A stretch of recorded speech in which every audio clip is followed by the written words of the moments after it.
नमस्कार, स्वागत है आपका। मैं हूं आपके साथ रोहित पुनेठा। लेकर आया हूं देश और दुनिया भर की खबरें बिना किसी लाग लपेट। आप बस मेरे साथ अगले 60 मिनट तक बने रहिए, आंख कान खोल के। छत्तीसगढ़ के रायपुर में कांग्रेस ने मोदी सरकार के खिलाफ प्रदर्शन किया। छत्तीसगढ़ की राजधानी रायपुर में कांग्रेस ने केंद्र सरकार के खिलाफ जोरदार प्रदर्शन किया और जमकर नारेबाजी की।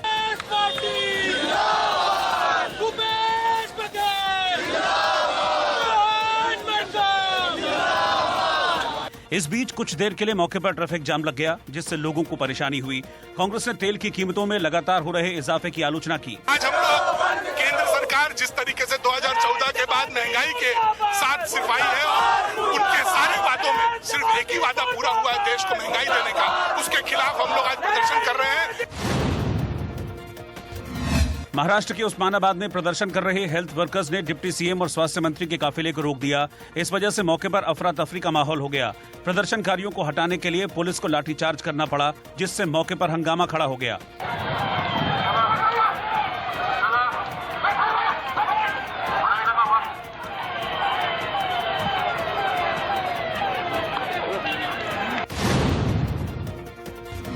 उत्तर प्रदेश के उन्नाव में 16 जून को महिलाओं पर लाठियां बरसाने का एक वीडियो वायरल हो गया। वीडियो में अकरमपुर की महिला पुलिस महिलाओं को लाठियों से मारती हुई दिखाई दे रही है। इस घटना से महिलाएं दहशत में आ गईं।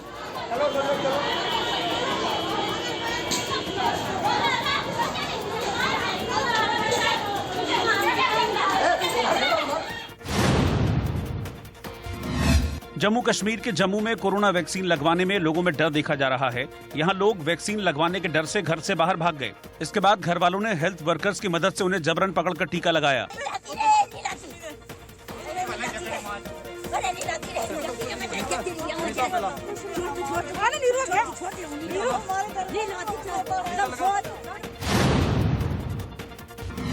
उत्तर प्रदेश के कानपुर में आयुध निर्माण कारखानों के कर्मचारियों के समर्थन में कांग्रेस पार्टी ने प्रदर्शन किया।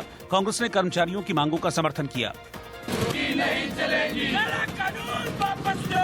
वापस लो, वापस लो। जिंदाबाद, जिंदाबाद, जिंदाबाद। हरियाणा के हिसार में किसानों ने डिप्टी सीएम दुष्यंत चौटाला के खिलाफ प्रदर्शन किया और उन्हें काले झंडे दिखाए। इस विरोध प्रदर्शन की वजह से मौके पर कुछ देर के लिए अफरा तफरी मच गई।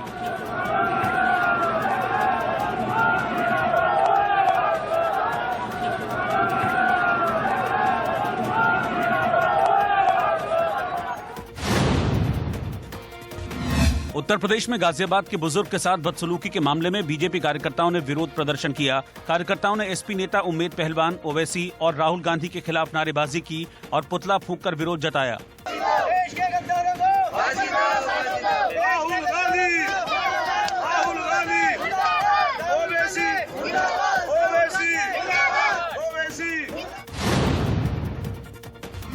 उत्तराखंड में हल्द्वानी के जग्गी बंगर गांव में एक घर के गेट पर विशालकाय अजगर मिलने से हड़कंप मच गया। वन विभाग की टीम ने कड़ी मशक्कत के बाद अजगर को पकड़ा और उसे जंगल में छोड़ दिया।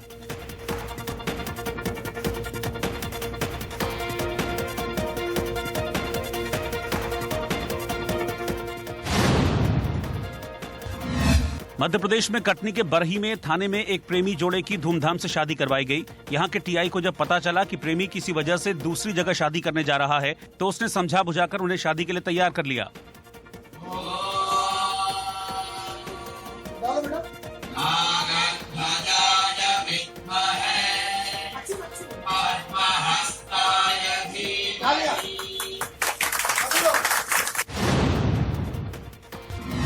जापान में फुकुशिमा प्रांत में होकेकुजी आइजू बेत्सुइन मंदिर में बौद्ध देवी कन्नन दया की देवी की मूर्ति के चेहरे पर मास्क लगाया गया है। 35 किलो वजनी फेस मास्क को लगाकर लोग कोरोना को भगाने की प्रार्थना कर रहे हैं।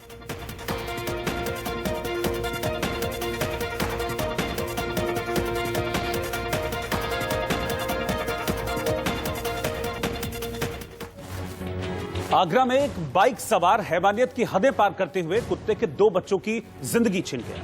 इंसानियत को तार तार करने वाली यह घटना सीसीटीवी कैमरे में रिकॉर्ड हो गई। वीडियो में साफ तौर पर दिखा कि कुत्ते का एक पिल्ला खाली सड़क पर घूम रहा है। सड़क किनारे और भी जो कुत्ते के पिल्ले हैं वो बैठे हुए हैं। इसी दौरान हरी शर्ट पहना एक बाइक सवार तेजी से वहां से गुजरता है और बीच सड़क पर वो पिल्ले को कुचलता हुआ निकल जाता है, जिसके बाद वहां मौजूद सभी कुत्ते और पिल्ले बाइक से कुचले गए पिल्ले के पास पहुंचते हैं। अभी वो उसको देख रहे होते हैं, हाल जान रहे होते हैं, तभी 1 मिनट के भीतर ही वही बाइक सवार फिर से वापस लौट कर आता है और तेज रफ्तार में अपनी बाइक एक बार फिर से वहां मौजूद पिल्लों के ऊपर से गुजार देता है और इसमें एक और पिल्ले की दर्दनाक मौत हो जाती है। आगरा के सिकंदरा इलाके में रोंगटे खड़े कर देने वाली इन तस्वीरों को देखने के बाद अब पुलिस ने अज्ञात बाइक सवार के खिलाफ रैश ड्राइविंग और जानवरों पर निर्दयता दिखाने के मामले में केस दर्ज किया है और आरोपी की तलाश की जा रही है। इन 2 तस्वीरों को आप देखिए। ये 2 तस्वीरें आपको बताएंगी कि कहते हैं कि आदमी किस तरह से जानवर बन जाता है, ठीक उसी की वानगी पेश करती है दोनों तस्वीरें। पहली तस्वीर में आपको देखेगा कि बाइक सवार आता है और बीच सड़क पर कुत्ते का पिल्ला था और आप देख सकते हैं कि आसपास कोई ट्रैफिक नहीं है, सड़क पूरी खाली है। बाइक सवार अगर चाहता तो बराबर से भी थोड़ा दूरी से ले जा सकता था ताकि इन पिल्लों की जान न जाती, लेकिन इस वीडियो को देखने के बाद ऐसा लगता है कि वो जानबूझकर पिल्ले के ऊपर से अपनी बाइक को गुजारता है। और उसके 1 मिनट के बाद, ठीक 1 मिनट के बाद दूसरी तस्वीर सामने आती है जब वही बाइक सवार उसी रोड पर वापस लौटता है और कुत्तों का जो झुंड वहां पर मौजूद होता है उस झुंड के ऊपर से एक बार फिर से वो अपनी बाइक को दौड़ाता हुआ ले जाता है और इसमें एक और पिल्ले की मौत हो जाती है। यानी कि ये तस्वीरें बताती हैं कि उसने जो कुछ किया वो जानबूझकर किया, निर्दयता के साथ किया, जिसके बाद पुलिस ने अब अज्ञात बाइक सवार के खिलाफ केस दर्ज कर लिया है और अब आगरा पुलिस इस शख्स की तलाश कर रही है।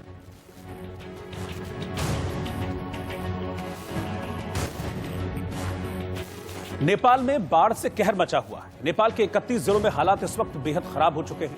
यहां पानी और मलबे से हजारों घर पट गए। दरअसल नेपाल में अमूमन मानसून 13 जून के बाद आता है, लेकिन इस बार मानसून 10 जून को ही आ गया।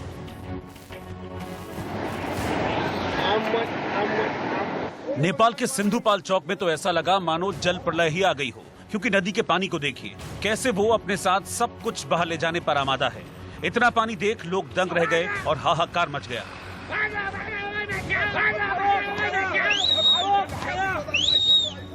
उधर बाढ़ प्रभावित इलाकों में फंसे लोगों के रेस्क्यू के लिए आर्मी और एयरफोर्स की टीम ने मोर्चा संभाला और लोगों को हेलीकॉप्टर से सुरक्षित जगह पहुंचाया गया।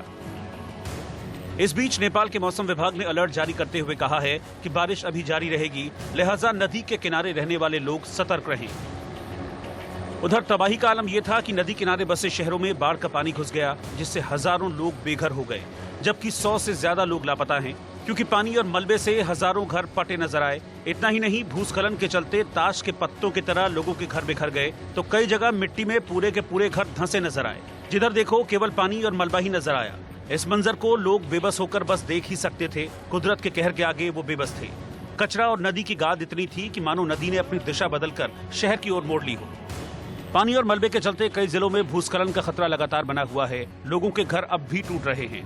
बाढ़ प्रभावित इलाकों में लोगों को खाने पीने की दिक्कत हो रही है, क्योंकि बारिश के चलते रोड कनेक्टिविटी टूट गई है, लिहाजा जरूरी सामान की सप्लाई नहीं हो पा रही। और नेपाल में आई इस बाढ़ का असर उत्तर प्रदेश पर भी दिखाई देने लगा है। यहां महाराजगंज, कुशीनगर, गोरखपुर, सिद्धार्थनगर, बलरामपुर और बहराइच में लोग बाढ़ से खासे प्रभावित हैं। 30 से ज्यादा गांव ऐसे हैं जो डूब चुके हैं। सैकड़ों एकड़ फसल बर्बाद हो गई है। गांव के लोग अब घरों को छोड़ने की तैयारी कर रहे हैं। बाढ़ से बेहाल बहराइच का हाल देखिए। कैसे पहाड़ों पर हो रही मूसलाधार बारिश ने तराई के इलाकों में तबाही मचा रखी है। घाघरा नदी हर रोज सैकड़ों बीघा जमीन काटकर खुद में समाहित करती चली जा रही है, जिससे नदी के किनारे बसने वाले बेघर हो रहे हैं। पहाड़ों पर हो रही मूसलाधार बारिश की वजह से तराई की नदियां उफान पर हैं। आप मेरे पीछे देखिए, ये घाघरा नदी है। किस तरीके से लगातार कहर बरपाती हुई जो किसानों की जमीन है वो लगातार काट रही है। न जाने कितने घर इस नदी में समाहित हो गए हैं। उफनाई हुई नदी यह सैकड़ों बीघा जमीन प्रतिदिन अपने आगोश में ले रही है। मैं जिस जगह पे खड़ा हूं, आप यहां देख पा रहे होंगे कि एक घर यहां पे टूटा हुआ है और लोग मजबूरन इस घर को अब तोड़ करके और कहीं और बसने जा रहे हैं। बहराइच जैसा ही हाल देवरिया का भी है, जहां राप्ती नदी का पानी दूर तक नजर आया।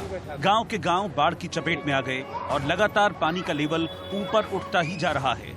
बाढ़ में बेघर हुए लोगों को खाना तक मैसर नहीं है। बारिश और बाढ़ के बीच लोग जैसे तैसे खुद सुरक्षित ठिकानों पर पहुंचे और जान बचाने में कामयाब हो पाए। प्रशासन ने इस बाढ़ को उठाई नहीं, लेकिन फिर भी बहुत चाक चौबंद व्यवस्था की है, जिसमें 12 चौकियां बनाई गई है। सभी ड्यूटी लगा दी गई है कर्मचारियों की, और इसके बाद 141 नाव की व्यवस्था की गई है, और 12 जो शेल्टर होम हैं कि आपातकालीन अगर बाढ़ आए तो बाढ़ पीड़ित व्यक्तियों को रहने की व्यवस्था प्रशासन ने की है। और साथ ही PWD और पशु और स्वास्थ्य विभाग के अधिकारियों को भी अलर्ट पर रखा गया है, नाविकों को अलर्ट पर रखा गया है। गोंडा में भी बाढ़ से लोग बेहाल हैं। खासतौर पर नदी के किनारे रहने वाले लोग लगातार होते कटान से घबराए हुए हैं, क्योंकि घाघरा यहाँ भी लबालब पानी से भरी है। दूर तक समंदर सा नजारा दिखता है। कुशीनगर में तो बाढ़ के बीच खतरनाक तरीके से नाव पर सवार होकर लोग आते जाते दिखाई दिए। इतना ही नहीं, छोटी सी नाव पर लोगों ने साइकिलें और तमाम सामान तक रखा हुआ था।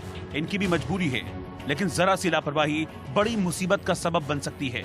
लेकिन कुशीनगर में बाढ़ के बीच ये हालात तब हैं जब अम्बा दीगर घाट के पास इंजन फेल होने से लोगों को ले जा रही नाव नारायणी नदी में फंस गई।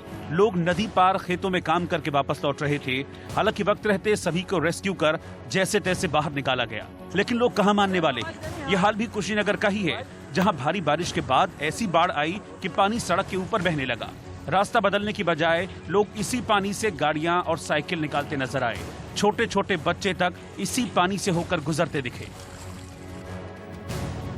और गुजरात में भी मानसून दस्तक दे चुका है। पहली बारिश ने प्रशासन के दावों की पोल खोल दी। आणंद में सुबह 8 से 12 बजे तक 4 घंटे में 7 इंच बारिश दर्ज की गई। तेज बारिश के कारण कई जगहों पर जल जमाव की स्थिति पैदा हो गई।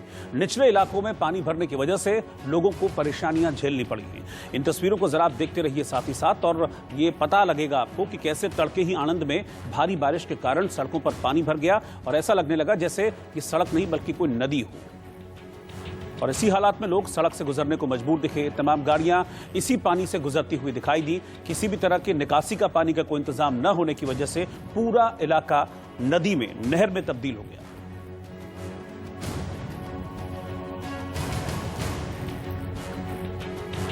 इधर बंगाल के आसनसोल में पिछले 3 दिनों से हो रही लगातार बारिश से जो निचले इलाके हैं वो जलमग्न हो गए हैं, जिससे लोगों का आना जाना तो दूर, घरों से निकलना तक मुश्किल हो गया है। नदियों का जलस्तर तेजी से बढ़ने की वजह से आसपास रहने वाले लोग बेहद परेशान हैं। लोग ये कह रहे हैं कि जब जब मूसलाधार बारिश होती है तब तब उन पर इसी तरीके से मुसीबतों का पहाड़ टूटता है। हर साल की यही कहानी है। हर साल बरसात होती है, निकासी की व्यवस्था नहीं होती है, बाढ़ आ जाती है, जिसके चलते लोगों को इन हालातों से दो चार होना पड़ता है। घरों का सारा सामान उनका खराब हो जाता है, लेकिन इसके बावजूद भी प्रशासनिक स्तर पर या शासन स्तर पर किसी भी तरह की कोई व्यवस्था नहीं की जाती है। इस समय हम लोग पहुंचे हैं पश्चिम बंगाल की आसनसोल में, और उत्तर आसनसोल की रेल पर में, जहां हम दिखाएंगे कि पूरा पानी भर गया है। सुबह से बारिश हो रही है और ये बारिश से पूरा इलाका जहां है पूरा पानी घर में भी घुस गया है। लेकिन ऐसा क्यों, हम लोग पूछेंगे यहाँ का जो आदमी है, भैया ऐसा क्यों है कि पानी होने से ही पूरा घर सब डूब जाता है बार बार? बारिश में इतना ज़्यादा साफ नहीं होता है। नदी हर साल साफ करना चाहिए नदी को, नदी साफ नहीं हो रहा है। काम चल रहा है फिलहाल नदी का, पानी आ जाता है तो घराई करके सब ड्रेन बड़ा करना चाहिए। आप देख सकते हैं यहाँ पर बहुत सारे, यहाँ पर जितने घर है सब भर चुके हैं। इसकी वजह से जितनी यहाँ लोकल पब्लिक है सभी को परेशानी होती है। सभी अपने घर छोड़कर दूसरे के घर में जाकर रुके हुए हैं। जितने गाय गरू, जितना भी भैंस वैस है, सब अपने अपने इधर उधर में जाके मतलब खाना पीना, जो बहुत परेशानी यहाँ पर कैसे बताएं अभी। ऐसा जब भी बारिश होती है तब भी इसी जगह में यही स्थिति बनता है, और खास करके आसनसोल की रेल पर का रामकृष्ण डांगाल और कल्याणपुर हाउसिंग में यही स्थिति देखा जाता है। लेकिन सवाल होता है कि बार बार ऐसा क्यों? आम आदमी का कहना है कि यहाँ पे नदी जो है वो सही समय पर साफ नहीं होता है, और जो मकान बना है वो नदी का पास ही बना है, जिसके कारण जब भी पानी होता है नदी साफ नहीं होता है, पानी ऊंचा आ जाता है और आदमी दिक्कत में पड़ता है। दिल्ली में एम्स के बाहर डॉक्टरों ने प्रदर्शन किया है। राजधानी दिल्ली में एम्स के बाहर डॉक्टर्स ने प्रदर्शन किया और डॉक्टर्स के ऊपर हमले की घटनाओं का विरोध जाहिर किया। डॉक्टर्स ने सेंट्रल प्रोटेक्शन एक्ट लाने की मांग की है। देश के जो जूनियर डॉक्टर्स हैं, जिन्होंने अपनी पूरी दिल जान लगा दिया इस देश की सेवा करने में, आज उन्हें मारा जा रहा है। असम में, जम्मू कश्मीर में कल, बाबा साहेब अम्बेडकर अस्पताल कुछ दिन पहले की बात है, कर्नाटका। आप मुझे एक चीज बताइए, क्या ये सिला मिल रहा है हमें इतनी सेवा करने का? कोलकाता में बीजेपी पार्टी के मुख्यालय के सामने कैलाश विजयवर्गीय के खिलाफ पोस्टर लगाए गए। इस पोस्टर में go back TMC setting master के नारे लिखे हुए थे। इन पोस्टरों को लेकर किसी भी समूह ने जिम्मेदारी नहीं ली है। मनसुख हीरेन हत्या मामले में जांच करने वाली एजेंसी एनआईए को पोस्टमार्टम रिपोर्ट में छेड़छाड़ का शक है। पोस्टमार्टम की डायटम रिपोर्ट में कहा गया है कि मनसुख की मौत पानी में डूबने से हुई थी, लेकिन अब थ्योरी है कि पहले उन्हें मारा गया और फिर पानी में फेंक दिया गया। एनआईए अब डायटम रिपोर्ट तैयार करने वाले डॉक्टर से पूछताछ करेगी। हिमाचल प्रदेश में शिमला के बहुचर्चित गुड़िया दुष्कर्म और हत्या मामले में कोर्ट ने दोषी अनिल उर्फ नीलू को उम्र कैद की सजा सुनाई है। कोर्ट ने रेप और हत्या के मामले में उम्र कैद और 10,000 रुपए जुर्माने की सजा दी है। जम्मू कश्मीर में गांदरबल के माता खीर भवानी मंदिर में ज्येष्ठ अष्टमी के मौके पर लोगों ने बड़ी संख्या में पहुंचकर पूजा की। इस मौके पर सभी ने कोविड गाइडलाइंस का पालन किया और बड़ी संख्या में दीप जलाए।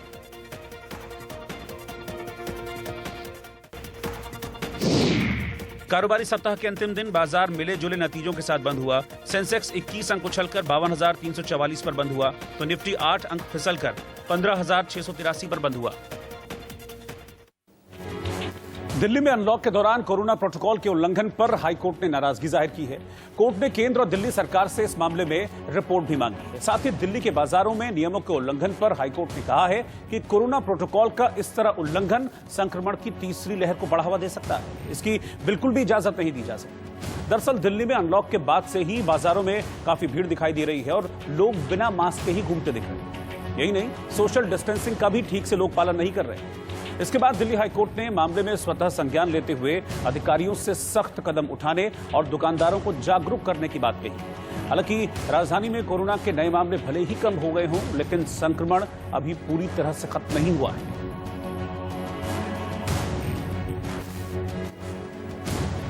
वहीं प्रधानमंत्री नरेंद्र मोदी ने भी कहा है कि कोरोना वायरस अभी भी है और हमारे बीच है, अब भी इसके म्यूटेशन की संभावना बनी हुई है। इसीलिए हमें हर सावधानी से तैयारी और ज्यादा बढ़ानी होगी। कोरोना वायरस का बदलना और बार बार बदलता स्वरूप किस तरह की चुनौतियां हमारे सामने ला सकता है। ये वायरस हमारे बीच अभी भी है और जब तक ये उसके म्यूटेड होने की संभावना भी बनी हुई है, इसलिए हर इलाज, हर सावधानी के साथ साथ आने वाली चुनौतियों से निपटने के लिए हमें देश की तैयारियों को और ज्यादा बढ़ाना होगा। चाचा पशुपति पारस और भतीजे चिराग पासवान के बीच पार्टी पर कब्जे की लड़ाई अब और तेज हो गई है। पारस के राष्ट्रीय अध्यक्ष चुने जाने के बाद चिराग पासवान बैकफुट पर जरूर हैं, लेकिन अभी भी लड़ाई पूरी तरह से खत्म नहीं हुई है। चिराग पासवान ने अपनी बात कहने के लिए चुनाव आयोग का रुख किया, तो पारस ने भी अपने वकील के जरिए चुनाव आयोग के सामने अपना पक्ष रख दिया है।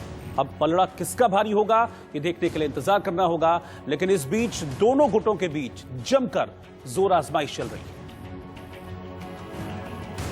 एलजेपी पर पशुपति पारस का अधिकार होगा या चिराग पासवान का, इस पर फैसला चुनाव आयोग को लेना है। लेकिन इस बीच पशुपति पारस के आवास पर लगे नए पोस्टर पार्टी की बदली हुई सूरत बयान कर रहे हैं। एक दिन पहले पटना में पारस को निर्विरोध राष्ट्रीय अध्यक्ष चुन लिया गया। उसके बाद दिल्ली में उनके नाम के पोस्टर लगते देर नहीं लगी। पशुपति कुमार पारस के घर के बाहर अब इस तरीके के नए पोस्टर्स लगाए जा रहे हैं, जिसमें साफ तौर पर उनको राष्ट्रीय अध्यक्ष बनने के लिए बधाइयां दी जा रही हैं। तमाम लोगों का चेहरा आप देख सकते हैं। मनोज शर्मा, महासचिव दिल्ली प्रदेश लोजपा का एक तरफ चेहरा है, दूसरी तरफ आप देख सकते हैं एक और पोस्टर लगाया गया है जहां पर उनको राष्ट्रीय अध्यक्ष बनने पर बधाई दी गई है। हालांकि चिराग पासवान ने साफ तौर पर कहा है कि किसी भी तरीके से ये कॉन्स्टिट्यूशनल तरीके से उनको अध्यक्ष नहीं बनाया जा सकता, क्योंकि पार्टी अध्यक्ष ही नेशनल एग्जीक्यूटिव मीटिंग बुला सकता है और चिराग पासवान ही लोक जनशक्ति पार्टी के राष्ट्रीय अध्यक्ष हैं। कुल मिला के नेशनल एग्जीक्यूटिव मीटिंग में 92 मेंबर हैं, जिसमें से 9 रेबेल लोग हैं जो उनके साथ नहीं खड़े हैं। बाकी सभी के सभी चिराग पासवान का कहना है कि वो उनके साथ हैं। 5 बजे इलेक्शन कमीशन ऑफ इंडिया जाकर वो तमाम बातों को रखेंगे। एलजेपी पर कब्जे की लड़ाई का पहला दौर पूरी तरह से पारस के पक्ष में गया है। लोकसभा स्पीकर ने उनको सदन में पार्टी का नेता मान लिया। इसके बाद बागी सांसदों ने उनको अध्यक्ष चुन लिया। लेकिन चिराग पासवान की दावेदारी अपनी जगह है। अब वो चिराग पासवान जी लोक जनशक्ति पार्टी के राष्ट्रीय अध्यक्ष रहे ही नहीं, इसलिए उनको कोई बैठक बुलाने का अधिकार नहीं है। लोकसभा के द्वारा सदन का नेता का नोटिफिकेशन पशुपति कुमार पारस जी के नाम से हुआ। विधिवत वहाँ चुनाव हुआ, नामांकन हुआ। नामांकन में फिर उसका स्क्रूटनी हुआ। 11 से 3 बजे तक नामांकन था, 3 से 4 स्क्रूटनी था। और फिलहाल एक छोटे से ब्रेक के लिए हम यहाँ पर रुक रहे हैं। कुछ ही देर में लौट रहे हैं वापस। आप बने रहिए हमारे साथ।